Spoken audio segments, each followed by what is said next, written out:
Bonjour à tous, bienvenue à cette conférence de presse. Je laisse dès maintenant la parole au premier ministre du Québec, M. François Legault. Bonjour tout le monde. Je suis accompagné de Christine Fréchette, qui est ministre de l'Immigration, de la francisation et de l'intégration. Évidemment, on veut vous parler d'immigration.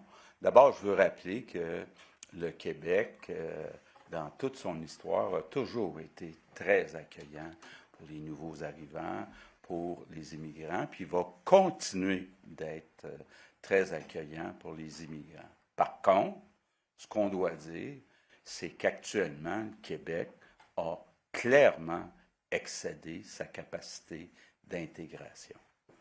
Et je veux vous donner quelques chiffres. Comme vous le voyez sur le tableau, depuis 2 ans, donc seulement 2 ans, on est passé de 300 000 immigrants temporaires à 600 000 immigrants temporaires. Donc, on voit donc une réelle explosion du nombre d'immigrants temporaires. C'est pas rien, là, en 2 ans, ajouter 300 000 immigrants. Ça met une pression énorme sur les services publics, que ce soit en éducation, en santé ou tous les services publics. Ça met une pression énorme sur le logement. Faites un petit calcul, là, 300 000 personnes de plus en 2 ans, c'est plus de 100 000 logements. On n'est pas capable de construire 100 000 logements. Si demain matin, ces 300 000 personnes-là n'étaient pas là, il n'y en aurait pas de crise du logement. Je le répète, là, puis je sais qu'il y en a que ça les choque quand je dis ça, là, mais c'est factuel. Et ce qui est important de dire aussi, c'est que ça met en jeu l'avenir du français, en particulier à Montréal. Donc, moi, comme représentant, responsable, dirigeant, appelez ça comme vous voudrez, du seul État qui représente une majorité de francophones, j'ai la responsabilité de réduire le nombre d'immigrants, en particulier à Montréal, pour protéger le français. C'est important de dire, là, puis je ne veux pas rentrer dans tout le détail, mais grosso modo, sur les 600 000 immigrants temporaires, il y en a 420 000 qui sont sous la responsabilité du gouvernement fédéral. Donc, 180 000 qui sont sous la responsabilité du gouvernement du Québec. Ce qu'on a demandé au gouvernement fédéral, rappelez-vous, en juin, j'ai été très clair avec Justin Trudeau, c'est de réduire de moitié le nombre d'immigrants temporaires qui sont sous leur responsabilité. Donc, soyons concrets, là, ça veut dire passer de 420 000 à 210 000. Donc, c'est important. C'est en fait revenir au niveau qu'on avait il y a 2 ans. On ne parle pas de revenir au niveau il y a 50 ans, là.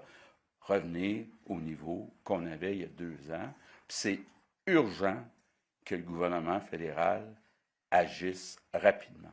Maintenant, le gouvernement du Québec a quand même la responsabilité de 180 000 des 600 000 immigrants temporaires. Bon, d'abord, on va s'entendre sur une chose. Sur les 180 000, il y a 120 000 étudiants étrangers.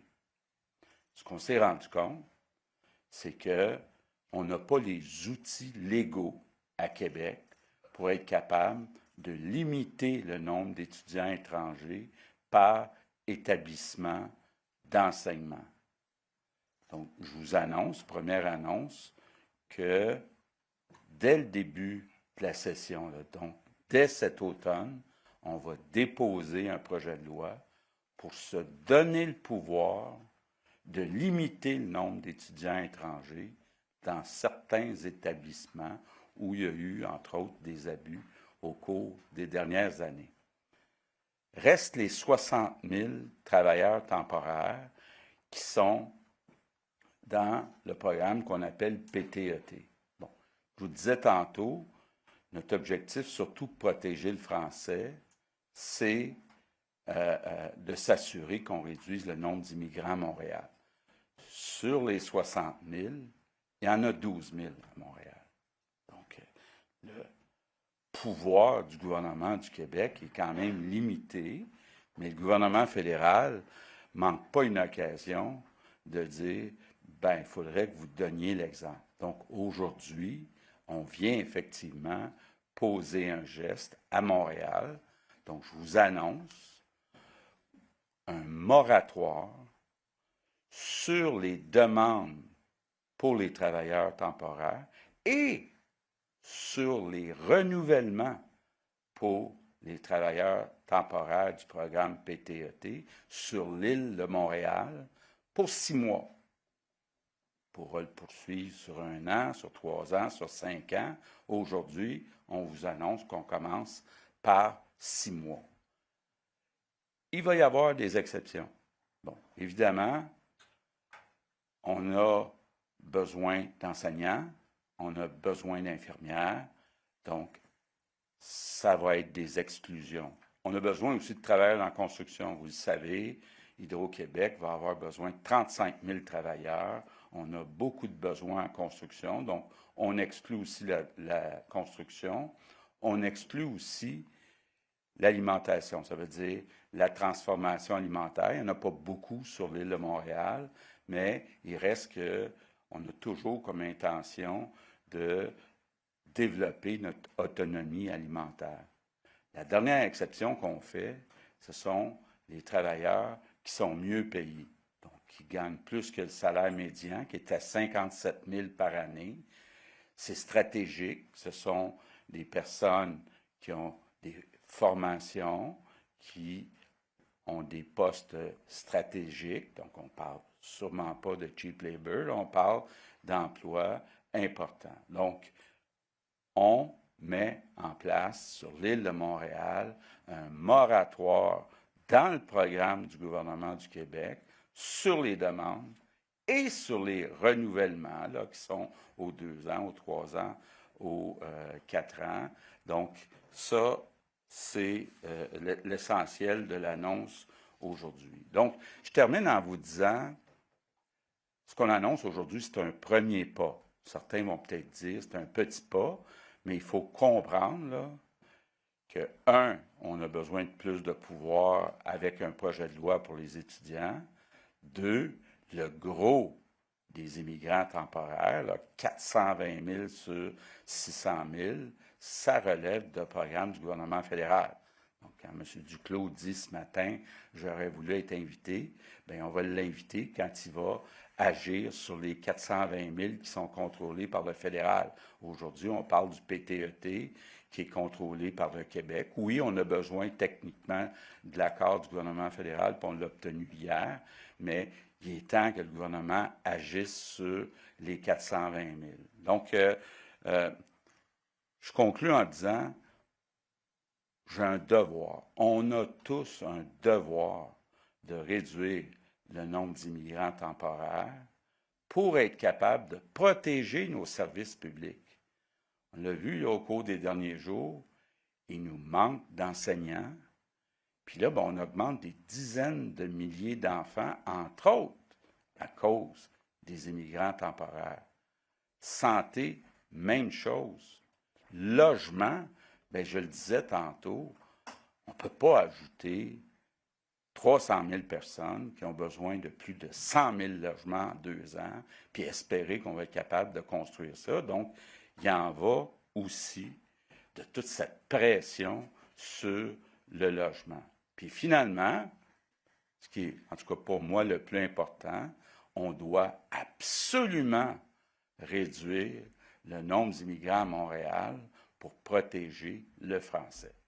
Donc, sur ce, je passe la parole à Christine Fréchette qui va vous expliquer les modalités de notre annonce d'aujourd'hui. Merci beaucoup, Monsieur le Premier ministre. Donc, merci à vous tous d'être présents en si grand nombre pour cette annonce importante que vient de faire le Premier ministre. Alors moi, effectivement, je vais vous parler plus en détail, dans le fond, de ce qui se trouve derrière ces annonces. Alors, bien, on le sait là tous, l'augmentation considérable des résidents non permanents, c'est-à-dire des travailleurs étrangers temporaires, des demandeurs d'asile, également des étudiants étrangers, c'est une préoccupation de première importance pour notre gouvernement. Le nombre de résidents non permanents au Québec, on le voit bien sur le graphique, le premier ministre vient de nous le rappeler, a presque doublé entre 2021 et 2024, passant donc d'environ 300 000 à 600 000 au 1er avril dernier. La présence de ces résidents non permanents, bien, ça a des impacts multiples, à la fois sur l'activité économique, à la fois sur le marché du travail, sur l'identité linguistique, sur la présence du français, sur la disponibilité de logements, particulièrement les logements abordables, parce que ce sont ceux qui sont recherchés en premier lieu, et également sur la demande et l'offre de services publics. J'entends par là des services de santé, d'éducation, programmes d'aide sociale, dont maintenant 31 % des prestataires sont des demandeurs d'asile, et je pourrais continuer l'énumération comme ça. Mais dans ce contexte, il nous apparaît essentiel de limiter la croissance du nombre de ces personnes, des résidents non permanents, sur le territoire québécois, lesquels viennent s'ajouter aux personnes immigrantes accueillies de façon permanente. Parce que vous savez qu'on a un plan annuel pour l'immigration permanente.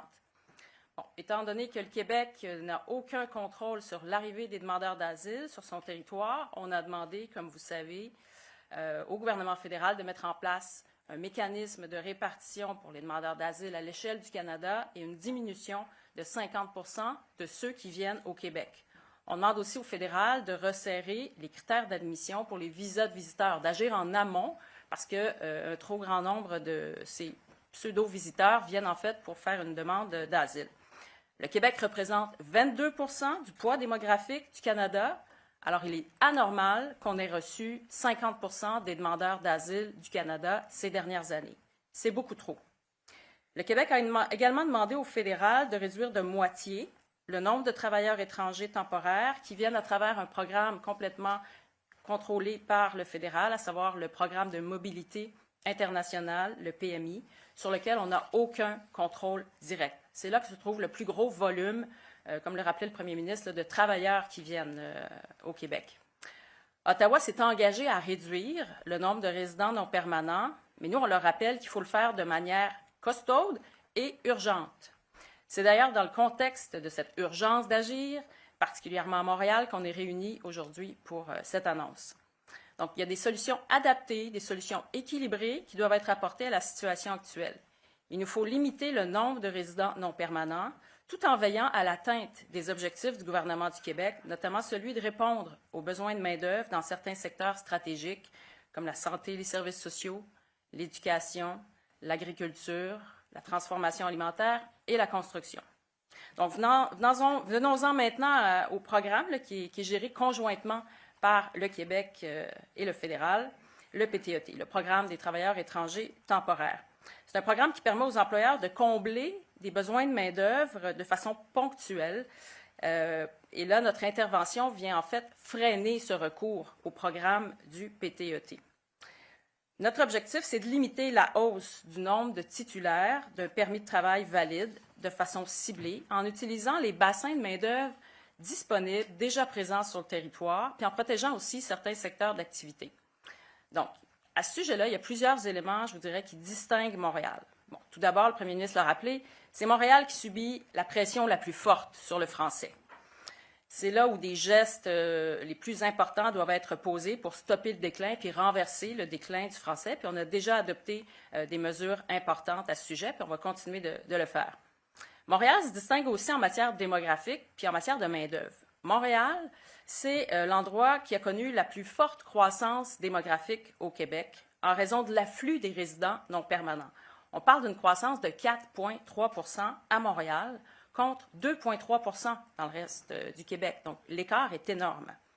Il y a 80 % des demandeurs d'asile qui sont arrivés en 2022 et en 2023 qui, maintenant, résident dans la région de Montréal.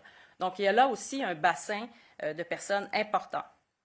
Il y a une hausse marquée du taux de chômage, on l'a vu ces dernières semaines, particulièrement chez les jeunes et chez les immigrants récents. Quand je dis immigrants récents, c'est ceux qui sont arrivés au cours des 5 dernières années. On a vu vraiment les taux de chômage augmenter récemment. Pour les jeunes, 15-24 ans, le taux de chômage à Montréal est maintenant de plus de 12 c'est énorme. Quand on regarde à l'échelle du Québec, c'est 7,5 Il y a un écart considérable encore là entre Montréal et le reste du Québec. Même chose pour le taux de chômage des résidents non permanents. Il est maintenant de 13 alors qu'on sait qu'il y a énormément de résidents non permanents à Montréal. Et dans l'ensemble du Québec, le taux de chômage est de 6 Donc encore là, un écart important. Et malgré ça, Montréal continue d'accueillir à peu près le quart des travailleurs du programme des travailleurs étrangers temporaires, si on exclut là, le secteur agricole. On est près du quart. Donc, il y a encore beaucoup de recrutement à l'international qui est fait par des employeurs de Montréal pour des emplois à bas salaire, même si le marché de l'emploi montréalais est moins tendu qu'il ne l'était. Il offre davantage de personnes disponibles pour le travail. Donc, il faut changer ça, il faut changer ce réflexe des entreprises, particulièrement à Montréal, pour aller recruter à l'international, parce que la donne a changé, particulièrement à Montréal, en matière de disponibilité de main-d'œuvre. Donc, il y a une intervention spécifique sur l'île de Montréal qui est requise pour freiner le recours au PTET et permettre que ces bassins de main-d'œuvre disponibles soient priorisés, soient recrutés en premier. Donc, c'est pour ça qu'on annonce aujourd'hui la suspension de la réception des demandes du programme des travailleurs étrangers à Montréal pour les emplois dans la région administrative de Montréal, donc l'île de Montréal, pour des emplois inférieurs à 57 000 $ par année. Ça, c'est le salaire médian, qui équivaut en fait au salaire horaire de 27,47 en termes de salaire médian. Et ça, c'est pour une période de 6 mois. Cette décision-là va entrer en vigueur le 3 septembre prochain. Et comme ça a été dit par le premier ministre, il est important de noter qu'il y a des secteurs stratégiques qui sont exemptés. Donc, les secteurs qui sont exemptés, c'est la santé et les services sociaux, l'éducation, l'agriculture et la transformation alimentaire, tout comme la construction. Donc, pour ceux qui pataugent, là, je dirais, dans ces dossiers-là d'immigration, je vais le dire de manière plus technique. Là, donc, on suspend la réception de toute nouvelle demande de IMT. Ça, c'est des évaluations d'impact sur le marché du travail pour le programme des travailleurs étrangers temporaires pour des postes situés dans l'île de Montréal et dont le salaire est inférieur au salaire horaire médian. Donc, ça, c'est pour la description plus technique. Et comme l'a dit le premier ministre, le gouvernement du Québec agira également sur une autre catégorie de l'immigration temporaire qui a grandement augmenté au cours des dernières années, à savoir les étudiants étrangers. Leur nombre a augmenté en fait de plus de 70 entre 2018 et 2024, passant de 70 000 étudiants étrangers en 2018 à plus de 120 000 cette année. Donc, un projet de loi va être déposé lors de la prochaine session parlementaire pour nous donner le pouvoir d'encadrer le nombre d'étudiants étrangers dans les établissements d'enseignement. On va se doter, en fait, de leviers juridiques pour mieux encadrer ces étudiants étrangers et leurs venus. Il est devenu, en fait, nécessaire de pouvoir limiter le nombre de demandes faites par les étudiants étrangers en fonction des différentes variables, ce qui n'était pas possible jusqu'à maintenant. Et quand on dit en fonction de différentes variables, c'est comme par exemple le type d'établissement, le nombre d'étudiants étrangers par établissement, la région, le domaine d'études, tout ça va devenir des éléments qui vont nous permettre de prendre action d'une manière ciblée au niveau des étudiants étrangers. Donc, le projet de loi devrait aussi permettre un meilleur suivi de la situation des étudiants étrangers sur le territoire pour appuyer la mise en application de mesures de limitation et d'encadrement. Donc, on vous donnera davantage de détails sur ce sujet-là lorsque le projet de loi sera présenté. Donc, en conclusion, on est d'avis que les solutions qu'on va mettre en place vont contribuer à l'atteinte de nos objectifs de réduction des résidents non permanents, tout en continuant de répondre aux besoins de main-d'œuvre dans certains secteurs stratégiques et dans les régions du Québec.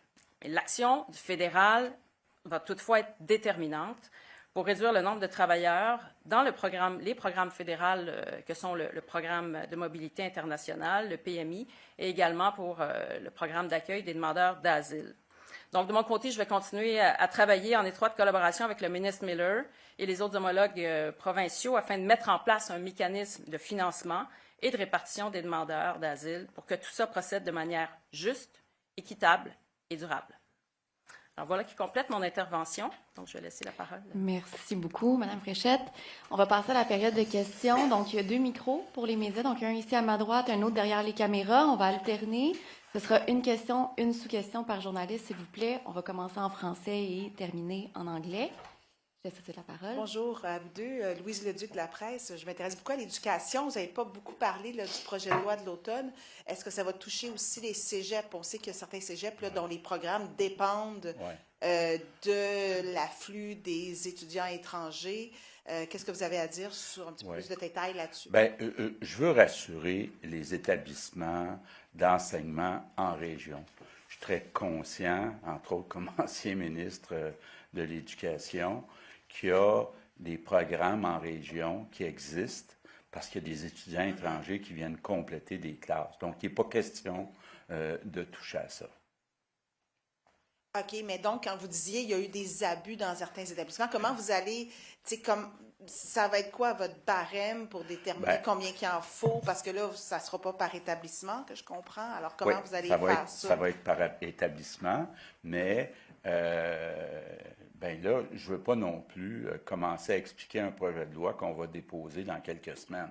Je vous répondrai à vos questions dans quelques semaines quand le projet de loi sera déposé, mais je veux quand même rassurer les établissements, que ce soit en formation professionnelle, en formation technique, collégiale, de façon générale, préuniversitaire et universitaire en région. Il n'est pas question de venir fermer des classes en réduisant le nombre d'étudiants étrangers en région.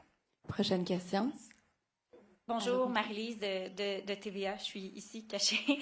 Ouais. Si vous n'avez pas besoin de l'autorisation du fédéral, pourquoi agir maintenant? Pourquoi pas avoir implanté cette mesure plus tôt? Bon, d'abord, revenons à ces chiffres-là. On a 600 000 temporaires, OK? Il y en a 420 000 qui relèvent d'Ottawa. Donc, je pense que c'est assez évident qu'il faut commencer par ce 420 000. Mais, M. Trudeau puis M. Miller dit « Oui, mais vous n'avez pas agi sur vos 2 catégories. » Bon. Ce qu'on dit aujourd'hui, c'est qu'il y en a 120 000, ce sont des étudiants étrangers. Pour être capable d'agir, ça nous prend un projet de loi. Donc, on va déposer un projet de loi. On espère la collaboration des oppositions pour l'adopter rapidement. Maintenant, restent les 60 000 du PTET.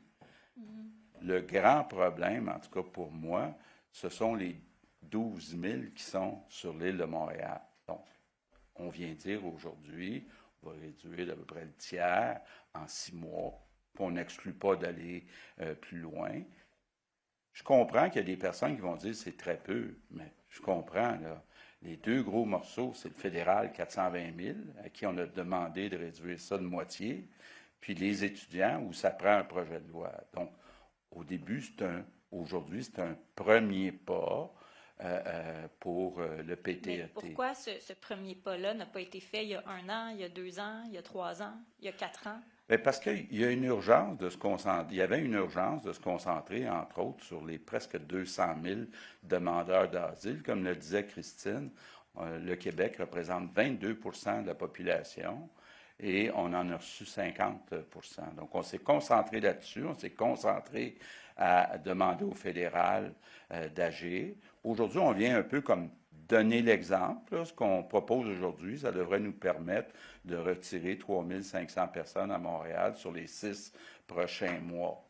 Mais le problème reste, le gouvernement fédéral doit agir, là, puis c'est là-dessus qu'on va continuer de se battre. Mais là, M. Miller pourra plus dire, ben vous ne donnez pas l'exemple, vous n'agissez pas sur le petit morceau que vous contrôlez. Maintenant, on agit. Prochaine Il y a le question, Conseil du patronat s'il vous qui a plaît. dit ce matin, ben en fait, c'était comme la même question que j'ai posée 2 fois pour avoir la réponse. Mais le Conseil du patronat a dit ce matin que ça pourrait compromettre des investissements des entreprises sur l'île de Montréal.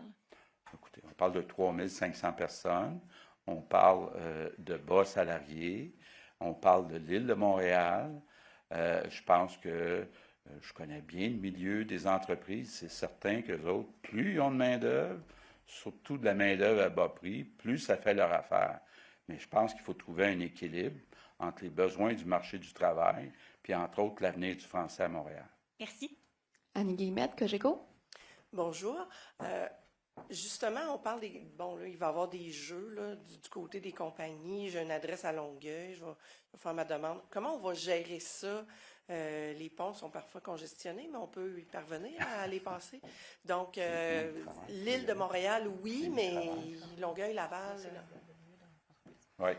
Alors, la façon qu'on aura de déterminer si la personne ou une profession, un emploi est soumis ou non à l'annonce qu'on fait aujourd'hui, ça va être le lieu, l'adresse de l'entreprise associée au lieu de travail. Donc, c'est pas le siège social là, nécessairement, c'est le lieu de l'adresse où la personne est appelée à travailler physiquement. Donc, ça va être ça qui va nous permettre de déterminer si la personne est soumise ou non à la suspension de réception des EIMT. En suivi, je reviens au projet de loi futur, bientôt, dans le domaine de l'éducation. Vous avez parlé d'abus. Dans ma tête, ça sonne une cloche. Les écoles spécialisées qui font des formations où à peu près 100% des étudiants arrivent de l'Inde, payent le gros prix. Est-ce qu'on parle de ce genre d'abus-là? Ça fait partie de ce que j'appelle les abus, mais encore là, il est trop tôt pour répondre de façon précise à votre question. Donnez-nous quelques semaines quand on va déposer le projet de loi, mais effectivement, il y a certaines écoles privées qui ont abusé. Merci. Prochaine question. Gabrielle Proulx de Radio-Canada. Donc, Monsieur Legault, est-ce qu'après 6 mois, vous pensez aller plus loin, viser d'autres régions, la Montérégie, par exemple, avec les mêmes catégories d'exception, en ce qui a trait aux travailleurs temporaires? Bien, on n'exclut rien. Comme je vous disais, le gros bloc, c'est le 420 000 du fédéral qu'on veut qu'ils réduisent de moitié. On va vous venir avec un projet de loi pour les 120 000 étudiants étrangers. Pour ce qui est des 48 000 travailleurs en région, il faut savoir qu'il y en a beaucoup en agriculture, là, donc ça c'est important pour l'autonomie alimentaire, mais on n'exclut rien. Puis pour ce qui est, Madame Fréchette, pour ce qui a trait aux 12 000 travailleurs pour l'île de Montréal, comment ça va fonctionner? Est-ce que vous les avez déjà ciblés? Est-ce que ils vont quitter dès le 3 septembre? Comment qu'on procède au niveau de l'application? Alors, de la manière que ça va procéder, c'est que les demandes qui seront déposées à partir du 3 septembre ne seront pas traitées. Donc, ceux qui sont déjà ici actifs avec un permis de travail vont continuer à poursuivre leur travail.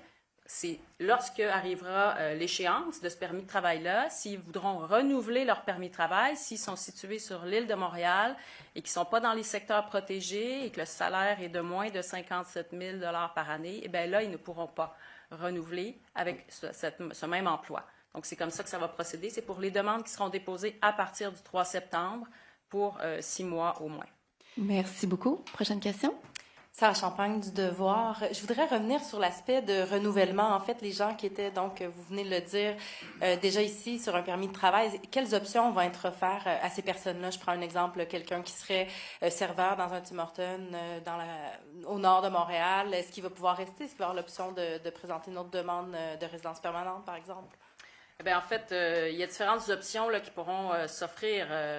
Soit que la personne termine sa présence au Québec et retourne dans son pays, ou encore l'employeur, s'il veut absolument le garder, bien, peut-être qu'il peut augmenter le salaire pour passer le cap du 27 et 47 de l'heure.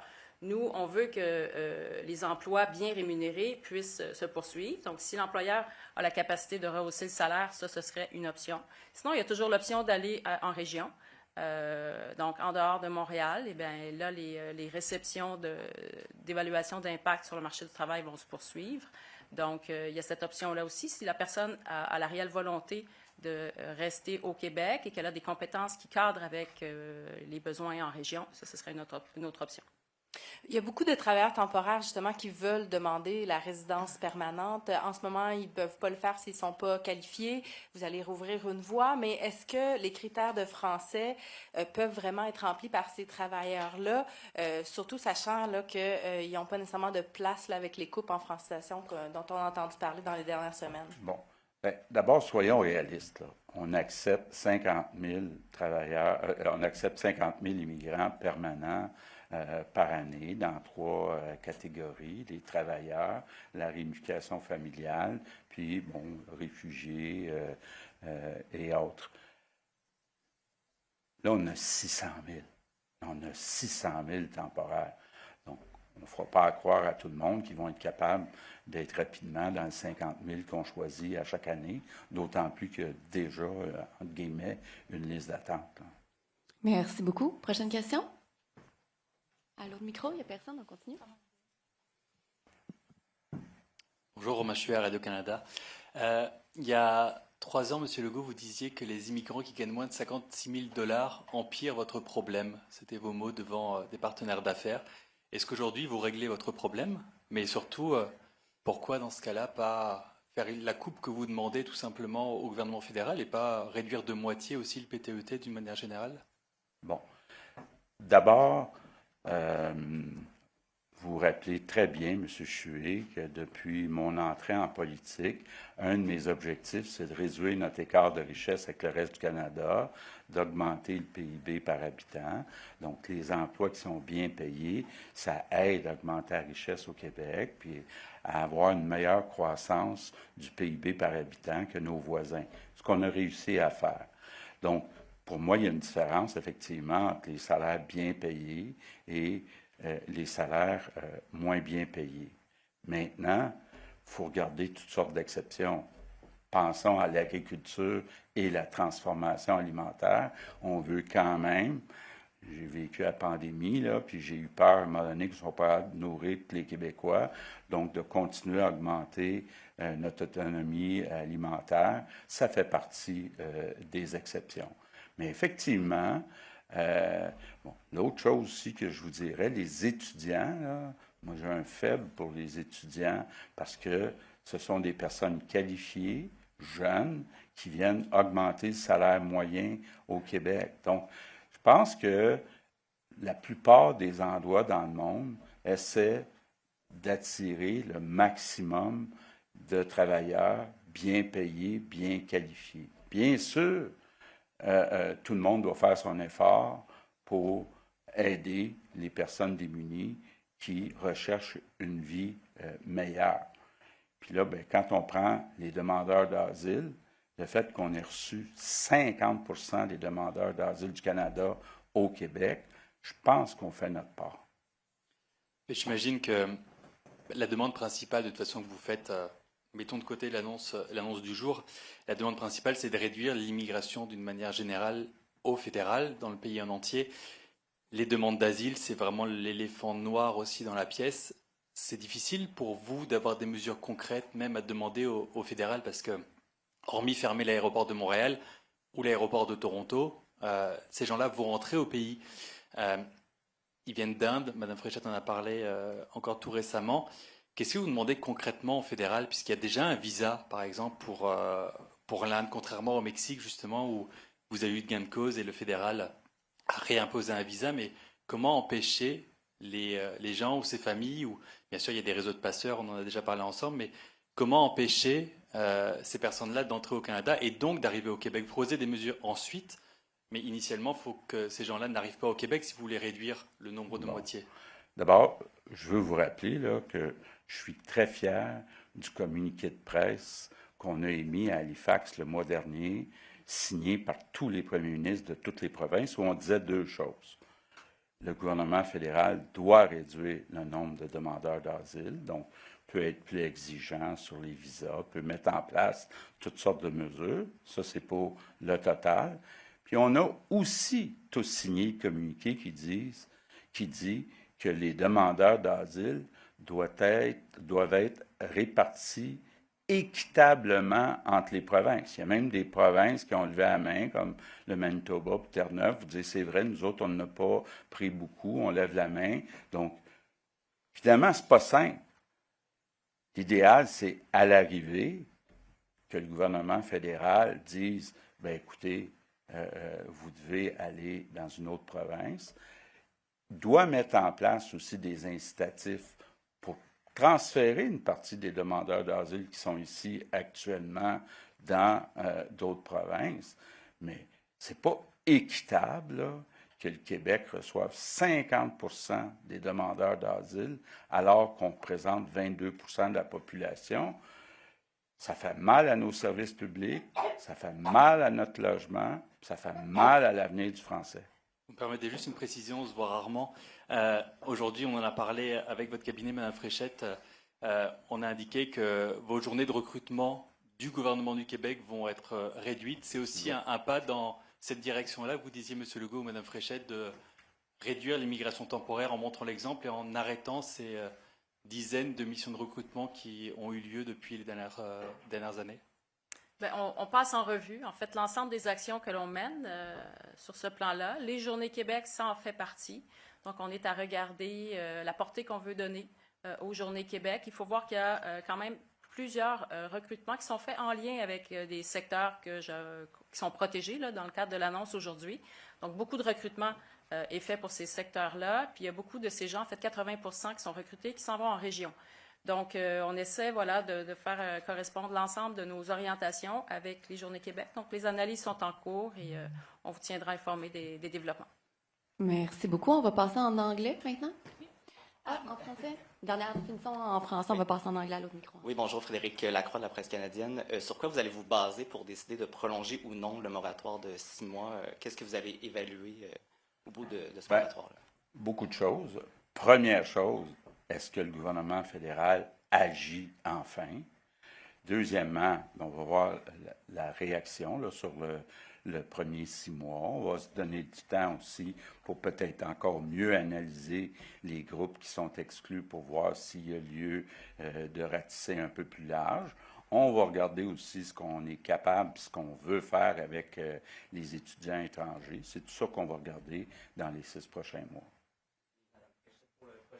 Fréchette, vous avez mentionné que le gouvernement voulait se doter de leviers juridiques. Vous pensez à quoi plus concrètement de ce côté-là, en fait? En fait, c'est qu'on n'a pas la capacité en ce moment d'encadrer l'action des établissements d'enseignement en matière de recrutement à l'international de manière nichée, de manière précise.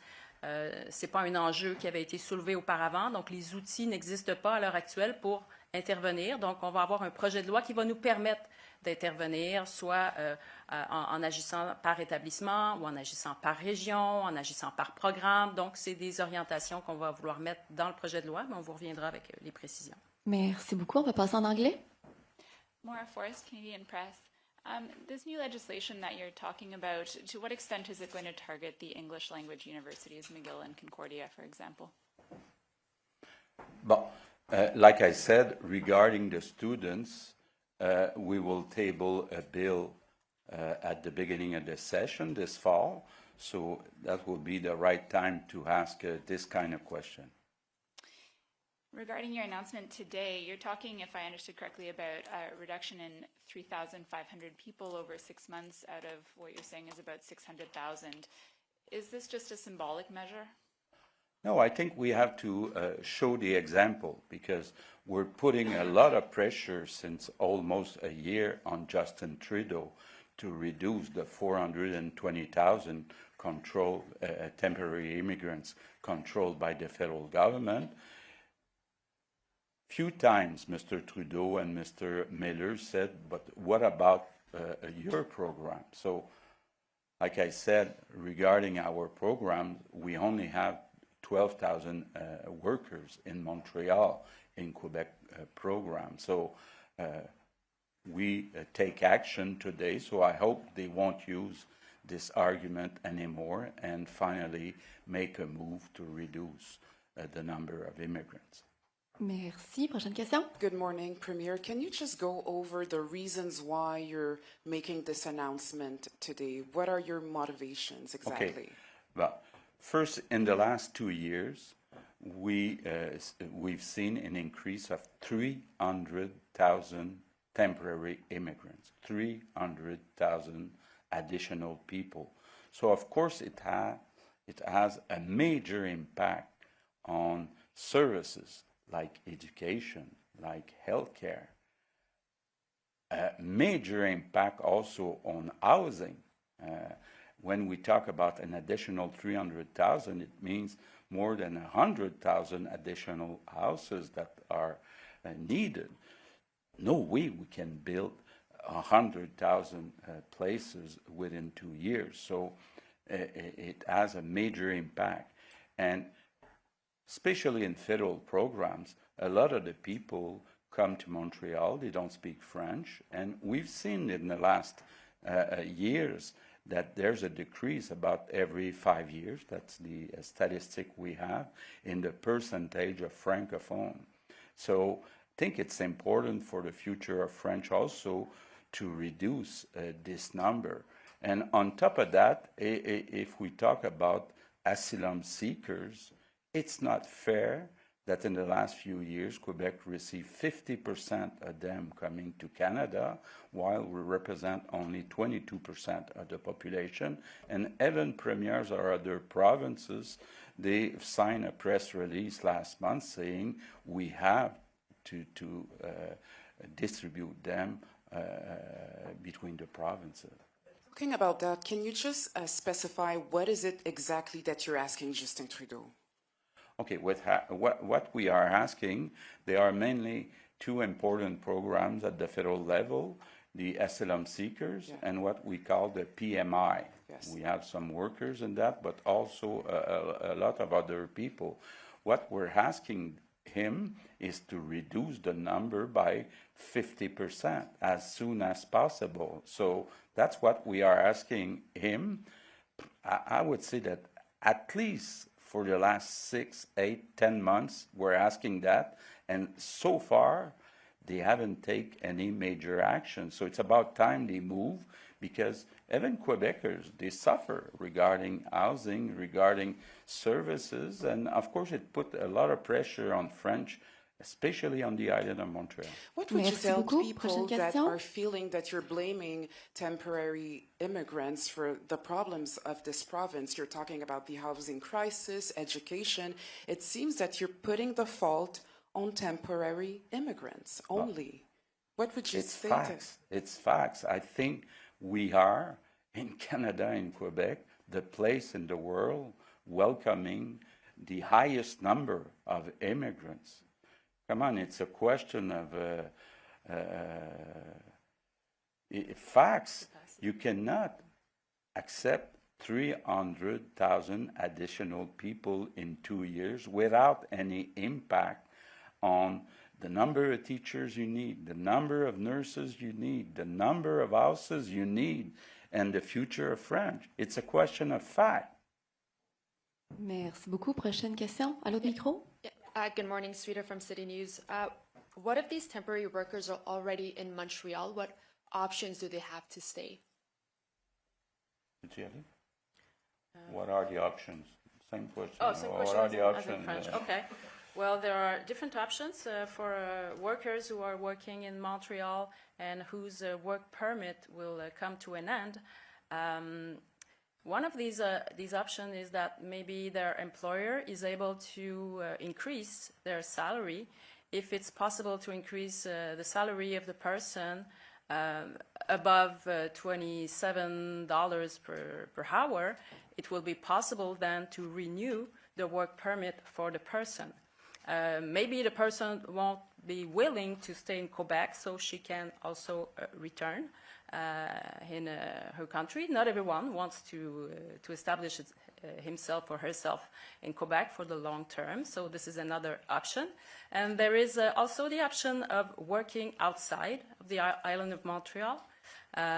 We are willing to see more immigrants establish themselves into regions, and so this would be also one possibility to find a job corresponding to her competencies, capacities outside the island of Montreal. Okay, thank you. Okay, just a question on the decline of French on the island of Montreal. So what statistics are you quoting here? Can you give me a scope of where Montreal is at when it comes to the decline of French?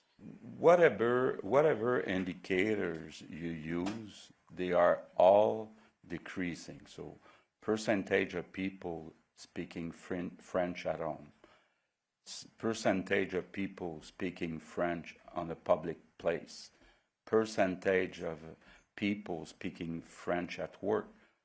Whatever you take, you see that every 5 years the percentage is decreasing. So I think it's a matter of facts that there's a decrease, especially on the island of Montreal.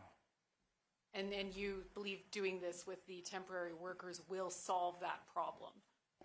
But of course, when you had so many people not speaking English,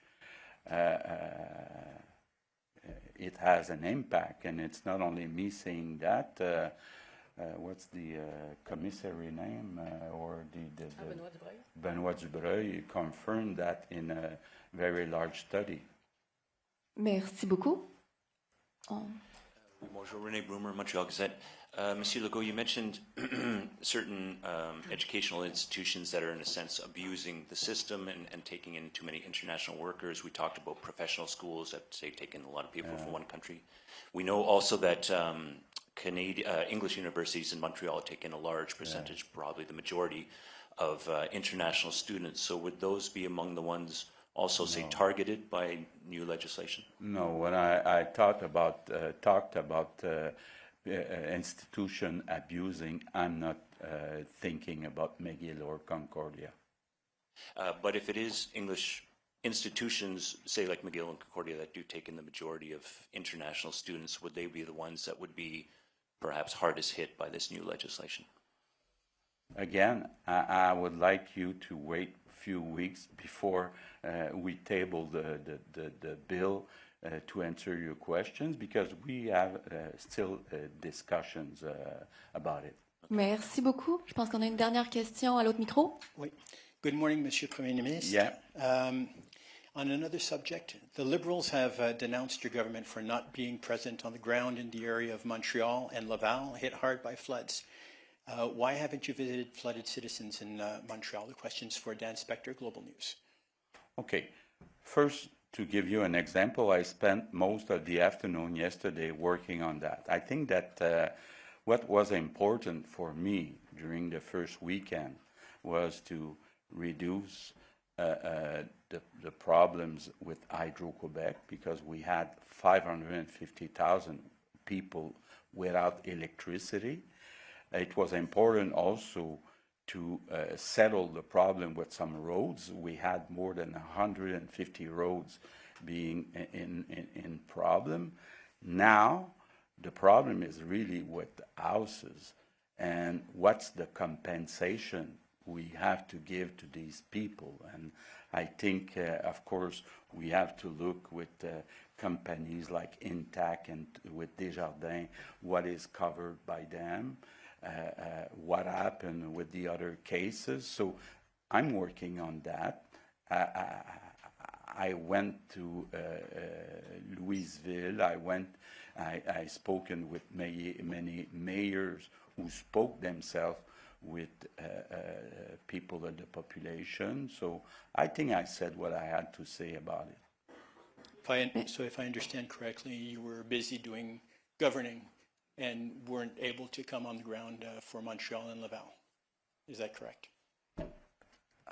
What I said is that I think I did my job, and I will always make sure that I work for Quebecers and making sure we have to give them help. And it's not easy to settle programs regarding what we had on the Friday and Saturday of the other week. So for me, the important is to help Quebecers, and that's what I did, and I went on the ground. Thank you. Merci beaucoup. Merci Ce qui tout le met fin au point de monde. presse.